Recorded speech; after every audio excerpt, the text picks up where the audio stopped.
Weather and climate का एक बार last class में हमने जो पढ़ा था उसका रिवीजन कर लेते हैं। तो पहले वेदर क्या होता है भाई?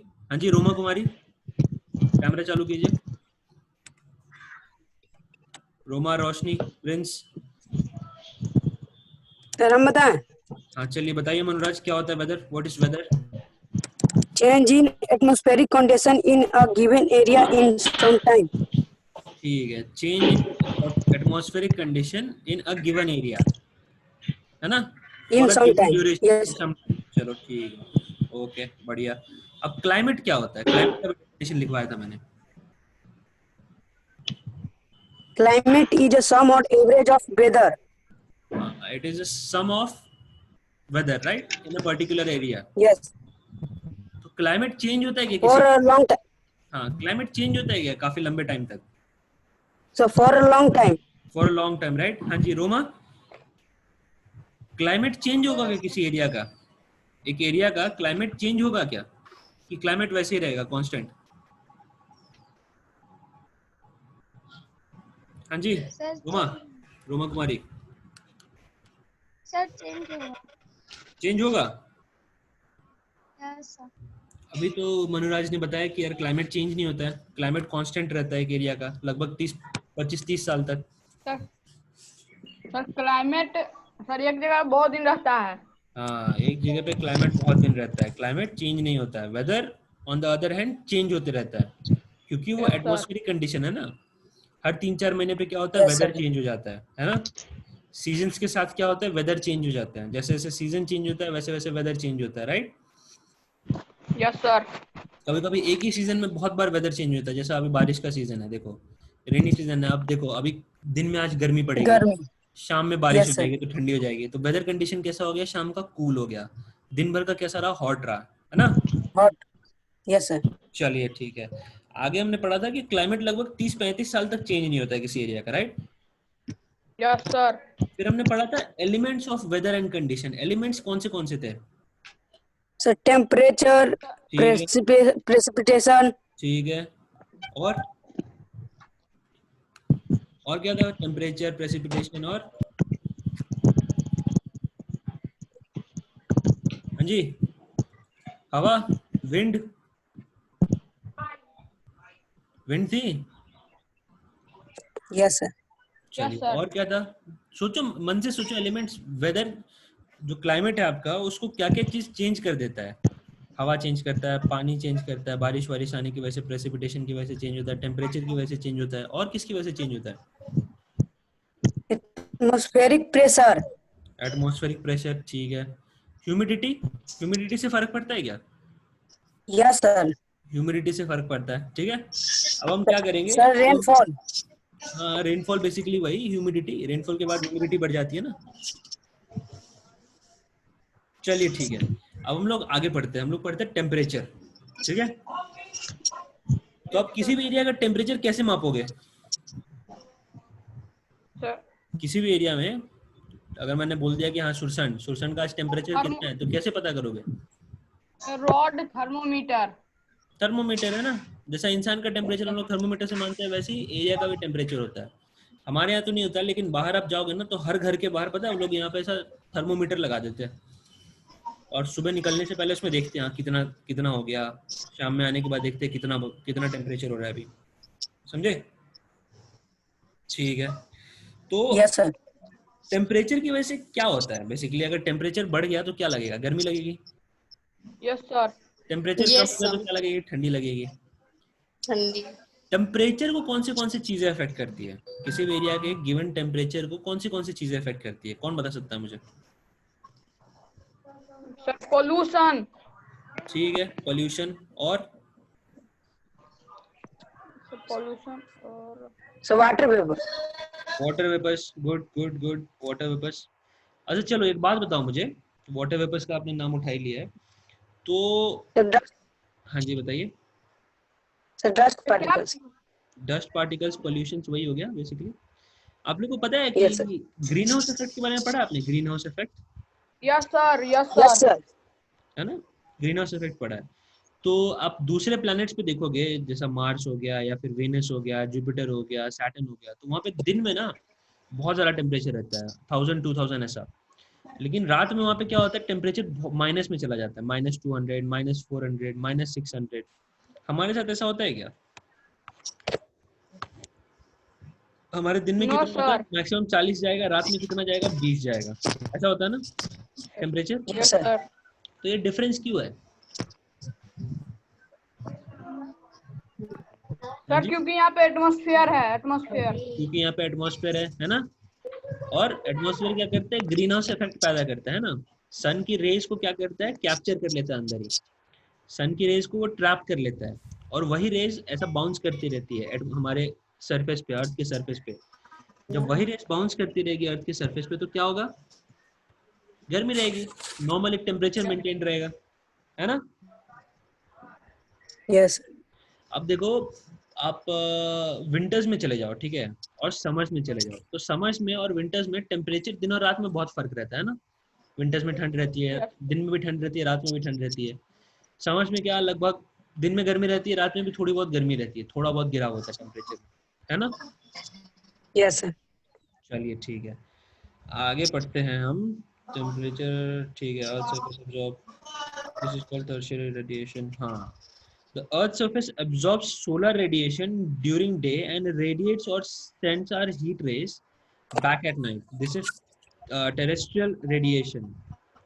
जो मैं बता रहा था ना आप लोगों को भी, green house radiation, green house effect, ये सब, उसको क्या कहते यस हैं, सर। टेरेस्ट्रियल रेडिएशन भी कहते हैं उसे।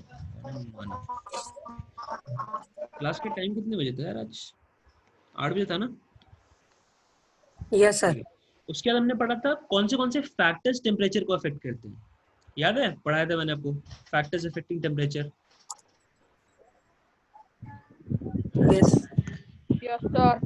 क्या क्या, कौन से फैक्टर्स थे भैया टेम्परेचर को अफेक्ट करते थे सर हमारे? Latitude, altitude. Latitude, longitude, latitude, latitude, attitude. Okay, latitude से कैसे फर्क equator. पड़ता है? Sunrise vertically Yes, sir. Okay, It's from on the equator. हाँ, लैटिट्यूड में क्या, जो इक्वेटर से जाता है, आपको मैंने पढ़ाया था ना, टॉरिड जोन पढ़ाया था, टेम्परेट जोन पढ़ाया था, हाँ, फ्रिजिड जोन पढ़ाया था। तो फ्रिजिड जोन में क्या होता है, बहुत ठंड रहेगी, टेम्परेट जोन में क्या रहेगी, थोड़ी गर्मी रहेगी, और जो टॉरिड जोन रहेगी उसमें क्या होगी, बहुत ज्यादा गर्मी होगी, ठीक है। बहुत गर्मी रहेगी. तो Yes, sir. लैटिट्यूड से ये फर्क पड़ा। अब ऑल्टीट्यूड आता है, नेक्स्ट फैक्टर है ऑल्टीट्यूड। ऑल्टीट्यूड से कैसे फर्क पड़ता है?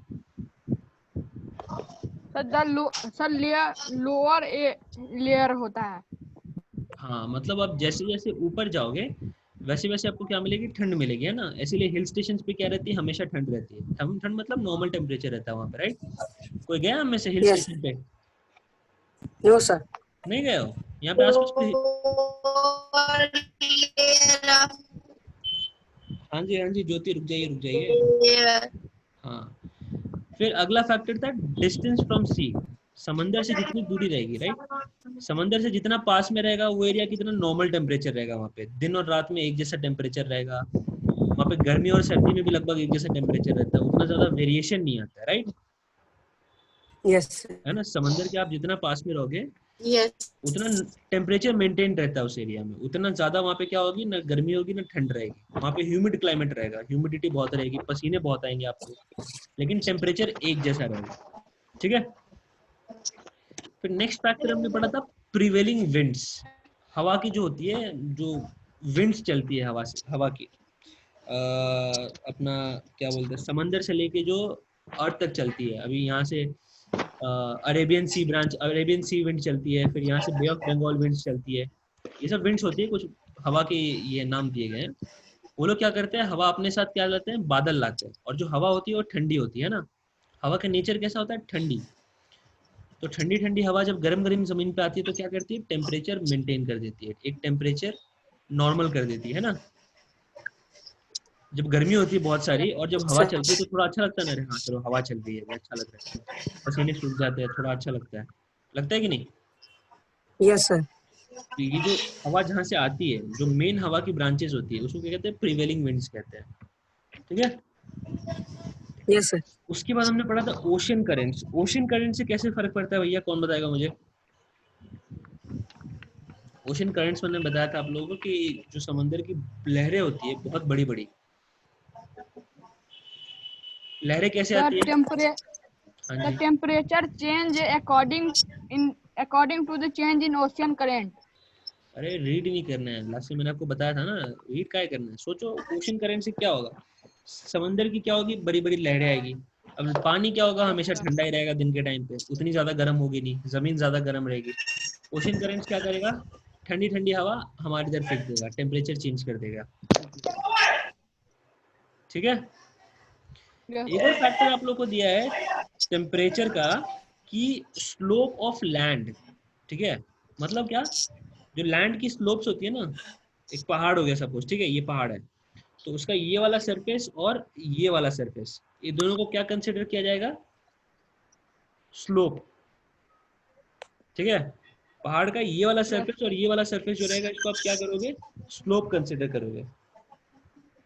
ठीक है, और जरूरी नहीं है कि दोनों तरफ आपका टेम्परेचर एक जैसा रहेगा। जैसे मैं आपको एग्जांपल देता हूँ पुणे का, ठीक है, महाराष्ट्र में एक जगह है पुणे।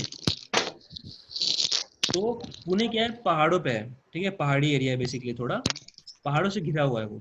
तो पुणे के अंदर में टेम्परेचर नॉर्मल रहता है, लेकिन पुणे के बाहर आप देखोगे जो पहाड़ है, पहाड़ के उस तरफ टेम्परेचर नॉर्मल नहीं रहता है, वहाँ पे बारिश बहुत हो जाती है। आपको समझ में आ रहा है, जो टेम्परेचर कैसे फर्क पड़ेगा, पहाड़ के स्लोप से, पहाड़ के इस तरफ अलग टेम्परेचर हो सकता है, पहाड़ के इस तरफ अलग टेम्परेचर हो सकता है। ऐसा क्यों होता है, क्योंकि पहाड़ जो है ना, वो जो विंड्स को रोक देता है। ठीक है, जो Yes. हवा की जो लहरें चलती है उसे रोक देता है, चट्टान बड़े बड़े। समझ में आया? Yes, sir. हाँ जी, Yes, sir. चलिए ठीक है, ओके। आगे बढ़ते हैं, distribution of temperature. Distribution of temperature हमने पहले भी पढ़ा है शायद, आप लोगों को पढ़ाया था क्या मैंने, torrid zone, temperate zone, frigid zone? Sir इसी टॉपिक पर रुक गए थे। नहीं नहीं नहीं, पिछले पिछले किसी चैप्टर में पढ़ाया था क्या मैंने आप लोग को ये सब? नो सर, आप बोले थे कि क्लास 8 में पढ़ाए हैं। अच्छा, नहीं क्लास 8 में भी पढ़ा है, Yes, क्लास sir. 6 में भी पढ़ा है, चलिए अभी भी पढ़ा देते हैं। तो बेसिकली देखो, आपको लैटिट्यूड लाइन्स याद है? हाँ जी बच्चों, लैटिट्यूड लाइन्स याद है आप लोग को? लैटिट्यूड लाइन्स पढ़ा था मैंने, एक था इक्वेटर, मेन लैटिट्यूड लाइन, एक इक्वेटर। Yes, इक्वेटर के sir. ऊपर क्या, So, थोड़ी Tropic of Tropic of Cancer. Cancer. Cancer, ठीक है, ट्रॉपिक ऑफ कैंसर। इक्वेटर के नीचे क्या, Tropic of Capricorn, Tropic of Capricorn. ठीक है, ट्रॉपिक ऑफ कैप्रिकॉर्न। अब ट्रॉपिक ऑफ कैंसर के ऊपर क्या, नॉर्थ में? Frigid zone, Temperate zone. So temperate zone. Zone नहीं, जोन नहीं, line, equatorial line. Frigid zone. अरे भैया, फ्रिजिड जोन तो होगा ट्रॉपिक ऑफ कैंसर और उसके ऊपर जो लाइन है उसके बीच में, लाइन कौन सा है? ये तो जोन हो गया ना, जोन और लाइन में फर्क है। जोन दो लाइन से मिलके बनता है, दो लाइन के बीच में जो जगह हो गई वो जोन हो गया। और जो लाइन है, हमें लाइन भी तो पता होना चाहिए ना। देखो ये हो गया लाइन, इक्वेटर, इक्वेटर के ऊपर क्या हो गया, ट्रॉपिक ऑफ कैंसर। इक्वेटर के नीचे क्या हो गया, Tropic of Capricorn. Tropic of Cancer के ऊपर कौन सा लाइन है, छोटा सा जो है नॉर्थ पोल वाला, क्या बोलते हैं उसको पता है? Arctic circle. ऊपर वाले को क्या कहते हैं, आर्कटिक सर्कल। नीचे वाले को नीचे वाले को अंटार्कटिक, नीचे वाले को एंटार्क्टिक है ना, ट्रॉपिक ऑफ अंटार्कटिक कैंसर जो सर्कल। नीचे रहता है उसको क्या कहते हैं, एंटार्क्टिक सर्कल। ठीक है, यस सर। एक बार फिर से लाइन पढ़ते हैं, याद करते हैं, लाइन से याद करो। सबसे पहला कौन सा होगा बीच में, इक्वेटर। इक्वेटर, ठीक है, इक्वेटर के ऊपर, ट्रॉपिक ऑफ कैंसर, इक्वेटर के नीचे, Tropic of Capricorn, Tropic of Capricorn. Tropic of Cancer के ऊपर आर्कटिक लाइन, आर्कटिक, हाँ आर्कटिक सर्कल, बेसिकली सर्कल बोलते हैं उसको क्योंकि वो पोल पे रहता है, ऐसे सर्कल जैसा ही होता है। ठीक है, यस और सर। ट्रॉपिक ऑफ कैप्रिकॉर्न के नीचे अंटार्कटिक सर्कल, एंटार्क्टिक सर्कल। चलिए ठीक है, एक बार रोमा कुमारी मुझे फिर से बताएंगे। रोमा कुमारी, कैमरा चालू कीजिए तो बेटा आप। हाँ जी, चलिए बताइए, मुझे लाइंस बताइए आप, फटाफट एक बार लाइंस बता दीजिए। रुक जाओ ज्योति, रुक जाओ बेटा, रुक जाओ आप। हाँ जी रोमा बताइए, बीच में सबसे इंपॉर्टेंट लाइन कौन सा है ये? हाँ जी, इक्वेटर। चलिए ठीक है, उसके ऊपर, इक्वेटर के ऊपर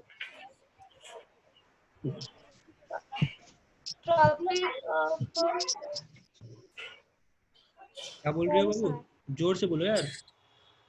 Tropical Cancer. Tropic of Cancer, चलिए ठीक है। इक्वेटर के नीचे Tropic of Capricorn. Tropic of Capricorn, चलिए ठीक है। ट्रॉपिक ऑफ कैंसर के ऊपर जो सर्कल है उसको क्या बोलते हैं?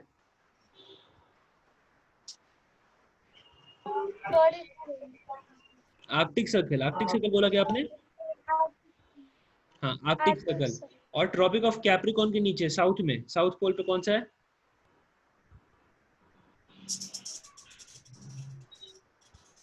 Antarctic circle. क्लास में ध्यान दो, ठीक है, एंटार्क्टिक सर्कल, ठीक है, क्लास में ध्यान दो बेटा। चलिए ठीक है, अब सबको लाइंस क्लियर हुए? इतने 5 लाइंस बेसिकली क्लियर हो गए सबको? हाँ जी, हाँ जी बच्चों, 5 लाइंस क्लियर हो गए क्लियर आपके? हो अब यस सर। अभी मैं ये 5 लाइंस की आपको डिग्री बताता हूँ। देखो, इक्वेटर को ना 0 डिग्री कंसीडर किया जाता है, ठीक है। Yes sir, yes equator sir. क्या होगा? 0 डिग्री। इक्वेटर के 0 ऊपर डिग्री क्या हो गया? Tropic of Cancer. Tropic of Cancer को बोलते हैं 23.5 T1 north. by 2. Degree north.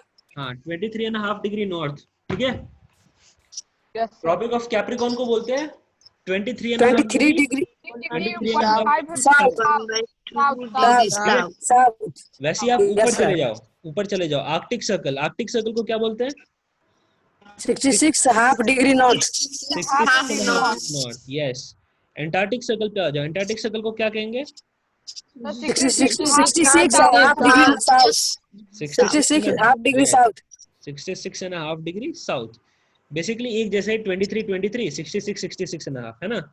इतना याद रखना सब। Yes sir. ठीक है, अब पढ़ते हैं आगे। अब देखो इक्वेटर, ठीक है, ये इक्वेटर। इक्वेटर के ऊपर क्या हुआ? Tropic of Cancer. सब लोग एक काम करो, अपने अपने आंखें बंद करो, ठीक है, और मैं जो कहता हूँ उस पर फोकस करो। दिमाग में क्या बनेगा? इमेज बन जाएगा, वो कभी नहीं जाएगा, ठीक है। ये हो गया इक्वेटर। इक्वेटर के ऊपर क्या हो गया? Tropic of Cancer. इक्वेटर के नीचे क्या हो गया? ट्रॉपिक ऑफ कैप्रिकॉर्न, ठीक है। अब ट्रॉपिक ऑफ कैंसर से लेके ट्रॉपिक ऑफ कैप्रिकॉर्न तक बीच में ऐसा एक जोन है, एक एरिया हो गया, जिसके जिसके अंदर इक्वेटर भी आता है। वो एरिया हमेशा गर्म होगा, बहुत गर्म। उस एरिया को क्या कहते हैं? टॉरिड जोन, ठीक है। सबके सबके सबके दिमाग में इमेज बना? ट्रॉपिक ऑफ कैंसर से Yes, sir. लेकर ट्रॉपिक ऑफ कैप्रिकॉर्न तक जो बीच में एरिया, जो बीच में जोन जा रहा है, उसे क्या कहेंगे? टॉरिड जोन कहेंगे, टॉरिड जोन। ठीक है। अब ऊपर आ जाओ, फिर से आंख बंद करो सब लोग।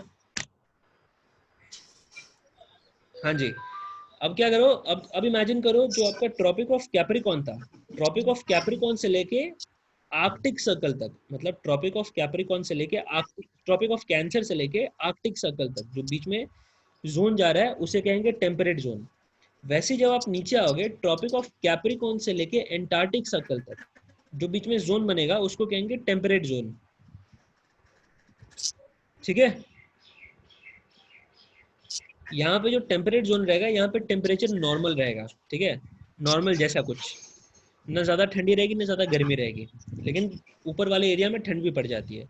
और जो ऊपर के 2 जोन्स है, ऊपर के जो आर्कटिक सर्कल के ऊपर और एंटार्क्टिक सर्कल के ऊपर, वो क्या होते हैं? वो फ्रिजिड जोन होते हैं। अब एक बात बताओ, सबके दिमाग में ऐसा इमेज बना था कुछ? हाँ जी,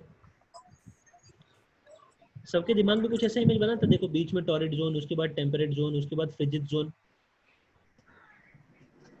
यस सर।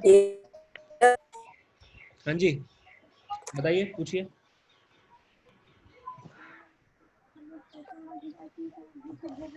हाँ जी, सबके दिमाग में कुछ ऐसा इमेज बना था? समझ में आप लोग को? Torrid sir. Zone, temperate zone, frigid zone. अब याद रखना, टॉरिड जोन में बहुत ज्यादा गर्मी रहेगी। टेम्परेट जोन में क्या रहेगी? टेम्परेट जोन में टेम्परेचर ठीक ठाक रहेगा, ना उतनी ज्यादा गर्मी रहेगी ना उतनी ज्यादा ठंड रहेगी, लेकिन कुछ कुछ एरिया में बर्फ भी गिरती है टेम्परेट जोन के, ठीक है। और फिर आती है फ्रिजिड जोन। फ्रिजिड जोन में क्या रहेगी? बर्फ रहेगी बहुत सारा, ठीक है, यस ठंड रहेगी सर। वहाँ पे बहुत ज्यादा। ओके, चलिए आगे बढ़ते हैं। सबको समझ में आया? किसी को कोई डाउट? तुमको बोले नहीं क्लास के बीच में कौन किसी को कोई सवाल है? हाँ जी, नहीं? चलिए ठीक है, आगे बढ़ते हैं। आगे बढ़ते हैं। रॉड थर्मोमीटर दिया हुआ है। रॉड थर्मोमीटर, अरे कौन है ये? हाँ जी, तो आगे लिखा गया रॉड थर्मोमीटर, ठीक है। थर्मोमीटर ये बेसिकली ये क्या करता है, टेम्परेचर मापता है। अच्छा, आप लोग को फ़ारेनहाइट और सेल्सियस का कंसेप्ट पता है? हाँ जी, यस सर। फ़ारेनहाइट और सेल्सियस। तो फ़ारेनहाइट जब कम रहता है तब रहता है, सेल्सियस जब ज्यादा रहता है तब। नहीं नहीं, ऐसा नहीं होता है। फ़ारेनहाइट में कितना होता है, उसका स्केल का डिफरेंस है फ़ारेनहाइट और सेल्सियस का। सेल्सियस में 0 to 100 रहता है। 100 डिग्री पे क्या होता है, पानी उबल जाता है, इतनी गर्मी रहती है। वही फ़ारेनहाइट में कितना रहता है, 212 तक रहता है ना। पढ़ा है आप लोगों ने, मैथ्स वैथ्स में पढ़ा रहेगा शायद, मैथ्स में या फिर साइंस में पढ़ा रहेगा, फ़ारेनहाइट और सेल्सियस। हाँ जी, सर अभी तक तो नहीं आया है बुक में। अभी तक नहीं आएगा, कोई बात नहीं, आगे आ जाएगा। बेसिकली इतना याद रखो कि अगर किसी चीज़ का टेम्परेचर मापना है तो दो मेजर लीडिंग स्केल्स है, ठीक है, एक फ़ारेनहाइट और एक सेल्सियस। सेल्सियस में क्या होता है, 0 to 100 रहता है। आप सुनते हो ना कि 100 डिग्री पे पानी उबल जाता है। उबलते हुए पानी का अगर आप टेम्परेचर मापो तो कितना होता है, 100 होता है। सुना है ना? Yes sir. हाँ, तो ये फ़ारेनहाइट और सेल्सियस का डिफरेंस ये है कि 0 to 100 होता है सेल्सियस में, और फ़ारेनहाइट में कितना होता है, 212 तक होता है, ठीक है। 32 to 212 होता है। और 0 डिग्री से नीचे, सेल्सियस में 0 डिग्री से नीचे क्या होगा, -1, -2, -3, -4, ये सब में क्या होता है, बर्फ जमने लगता है, ठीक है। तो बेसिकली बार थर्मोमीटर एक इंस्ट्रूमेंट होता है, ठीक है, जिसमें जो टेम्परेचर मापता है। जो मैंने आपको बताया था ना कि बाहर आप किसी फॉरेन कंट्री में चले जाओ, यूरोपियन कंट्री में चले जाओ, तो वहाँ पे वो लोग क्या करते हैं, घर के बाहर ना एक थर्मोमीटर लगा देते हैं। वो ऐसे ही होता है, बार थर्मोमीटर। वो क्या करता है, दिन भर का टेम्परेचर माप के रखता है।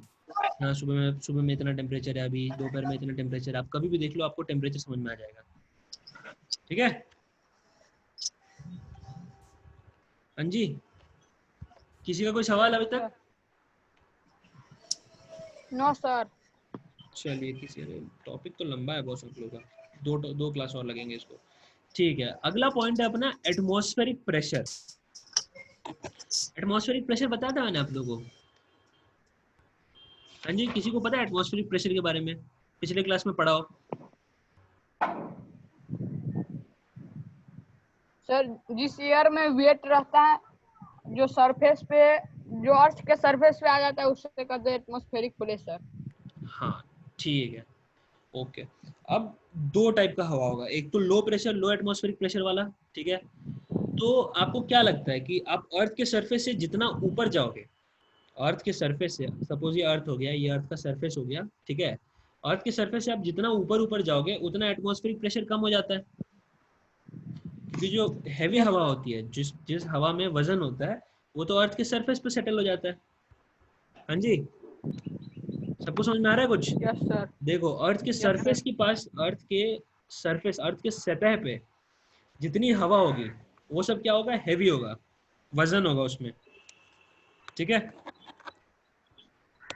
यस उस सर। हवा में क्या होगा, वजन होगा, हैवी वजन, हैवी हवा होगा। तो मतलब क्या, हैवी चीज रहेगा तो प्रेशर बढ़ा देगा। अर्थ के सरफेस पे, अर्थ के अगर आप प्लेन जमीन पे, जैसे अभी आप यहाँ पे हो, सुरसंड में हो, तो ये प्लेन है, ये पहाड़ वाले वाला एरिया है नहीं, यहाँ पे पहाड़ तो है नहीं। तो यहाँ पे क्या होगा, एटमॉस्फेरिक प्रेशर हाई रहेगा, ज्यादा रहेगा। एटमॉस्फेरिक प्रेशर मैं बता देता हूँ, 760 mm ऑफ Hg बोला जाता है, ठीक है। 760 मिलीमीटर ऑफ Hg क्या होता है पता है आप लोगों को? हाँ जी, सर एटमॉस्फेरिक प्रेशर। Hg का नाम सुना है आप लोगों ने केमिस्ट्री में? Hg, no sir. मर्क्यूरी का नाम सुना है? सर मरकरी शायद थर्मोमीटर में रहता है। हाँ, वही वही जो थर्मोमीटर में रहता है ना, वही वाला। तो थर्मोमीटर में जो मर्क्यूरी रहता है, उसी का एलिमेंट्री नाम, मतलब उसी को साइंस में क्या कहते हैं पता है, केमिस्ट्री की भाषा में? Hg, ठीक है। तो बेसिकली एटमॉस्फेरिक प्रेशर को यस सर। एक नंबर से डिनोट करते हैं, 760 मिलीमीटर्स ऑफ Hg, ठीक है। 760, 760 याद रखना। तो अगर आप याद रखो कि अगर अर्थ के सरफेस पे हो आप, तो यहाँ पे कितना रहेगा प्रेशर, 760 रहेगा। जैसे जैसे जैसे जैसे ऊपर जाओगे, पहाड़ पे, हिल स्टेशन पे, या फिर अर्थ के एटमॉस्फेयर से बाहर, तो वैसे वैसे प्रेशर क्या होगा, कम होते जाएगा, ठीक है, लो प्रेशर हो जाएगा वो। Yes sir. Okay, yes sir. ठीक है भाई। तो अब आते हैं हम Yes, लोग एटमॉस्फेरिक प्रेशर को किन किन चीजों से फर्क पड़ता है। एटमॉस्फेरिक प्रेशर को सब चीजों से फर्क नहीं पड़ता है। एटमॉस्फेरिक प्रेशर को फर्क पड़ता है टेम्परेचर से और हाइट से। अभी मैंने आपको बताया कि हाइट पे मतलब क्या, आप जैसे जैसे हाइट पे जाओगे, जैसे जैसे आप ऊंचाई पे जाओगे, वैसे वैसे क्या होगा, आपका टेम्परेचर बढ़ता जाएगा, सॉरी आपका एटमॉस्फेरिक प्रेशर कम होता जाएगा। आपने पढ़ा नहीं कभी ऐसा, कहीं पढ़ा होगा ना कि पहाड़ वहाड़ पे प्रेशर कम होता है, पहाड़ पे प्रेशर कम होता है, जमीन पे प्रेशर ज्यादा होता है। हाँ भाई मानव, सुना है कभी ये सब? पहाड़ पे Yes, sir. एटमॉस्फेरिक प्रेशर कम होता है, जमीन पे एटमॉस्फेरिक प्रेशर ज्यादा होता है, ऐसा किसी ने सुना नहीं आज तक? Yes. No, sir. नहीं सुना है क्या? चलो कोई बात नहीं, आप सुन लिया, अगली बार कोई पूछेगा तो बता देना, हाँ भाई पहाड़ पे क्या होता है, एटमॉस्फेरिक प्रेशर कम होता है। एटमॉस्फेरिक प्रेशर क्यों कम होता है? क्योंकि जो हैवी हवा होती है, ऊंचाई है। जो वजन वाला हवा होता है वो अर्थ के सरफेस पे रहता है, और पहाड़ तो अर्थ के सरफेस से ऊपर है, पहाड़ तो हाइट पे है, ऑल्टीट्यूड है उसका, है ना, तो इसलिए वहां पे क्या होता है, एटमॉस्फेरिक प्रेशर कम होता है। ठीक है, Yes, sir. आप लोग एक काम करो, इसके आगे आप लोग इंटरेस्ट कम लग रहा है, आप एक काम करो, आप ये एटमॉस्फेरिक प्रेशर तक घर से पढ़ के आओ। ठीक है, ठीक है सर। कहाँ तक पढ़ के आओगे? Atmospheric Yes. प्रेशर तक सब लोग एक बार पढ़ के आओ, रीडिंग Atmospheric लगा के आओ pressure. अच्छे से, सबको समझ में आएगा, कंसेप्ट समझ में आएगा। उसके आगे हम लोग क्या करेंगे, फिर एटमॉस्फेरिक प्रेशर के आगे बढ़ेंगे अगले क्लास में। ठीक है, Yes, sir. Yes. और कोई क्लास है इसके बाद? No, sir. Yes, sir. हाँ, Yes, sir. Yes, sir. Yes, sir. Yes, sir. sir. कौन सा क्लास है इसके बाद? इंग्लिश का। अच्छा, जीजा सर का क्लास है क्या? Yes, sir. Yes, sir. Okay okay okay okay, चलो ठीक है, जीजा सर का क्लास अटेंड करो। ठीक है, और बढ़िया घर पे खेलो, बाहर और मत निकलना, कोरोना बहुत बढ़ गया इस सब तरफ। ठीक है, Yes, sir. हाँ चलो ठीक है, बाय बाय, टेक केयर।